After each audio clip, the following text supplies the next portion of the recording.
This psychology video is about mental health care plans, Medicare rebates and fees.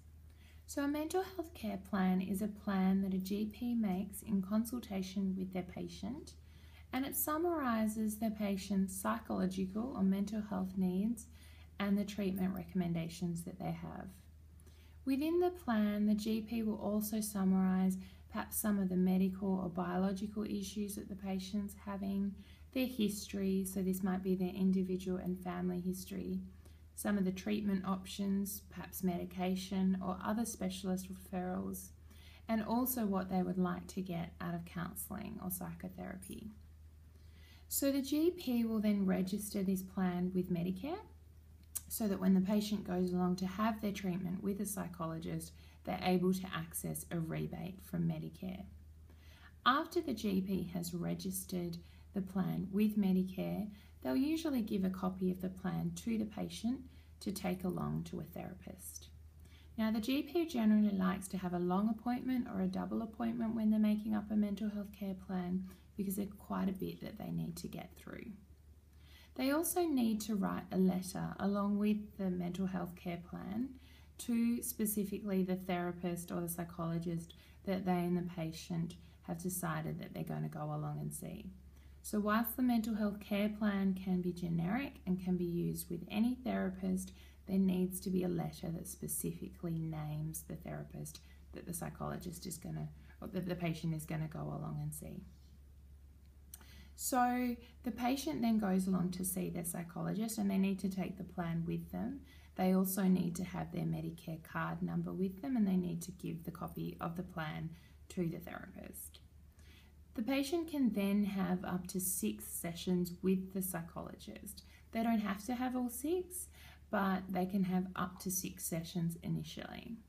And after they've had those 6 sessions, the psychologist will then write a report or a letter back to the doctor and just let them know what's been happening in therapy. The psychologist is required to do this. They will give the GP their assessment of the situation or of the patient. They'll talk a little bit about what they've been doing with the patient in terms of interventions and also what they recommend the next course of action is. Once they've written this letter after the 6th session, the patient is then required to go back to the GP and have what's called a mental health care plan review. If within this review the GP thinks it's advisable that the patient continue with therapy, they can then authorise another 4 sessions with the psychologist. So there's up to 10 sessions that a client can access in all under a mental health care plan. A mental health care plan lasts for 12 months. So a patient can use their initial 6 and then 4 sessions within a year. After that year, a patient will then need to drop a new mental health care plan if they want to have further sessions. A psychologist may charge a gap fee for sessions. So whilst Medicare will rebate up to $124.50 for a clinical psychology session, a therapist's fee may be in excess of this, and if it is, then there's a gap that the patient will need to pay. If the patient is being bulk billed, this means that Medicare will pay the full amount of the fee and that there will be no cost to the patient.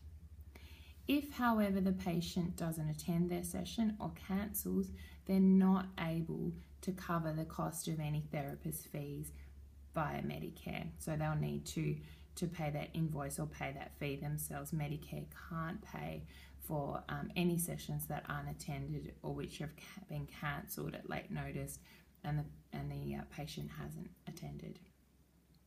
So that's a little bit of information about how mental health care plans work, some of the limitations and certainly some of the benefits of it.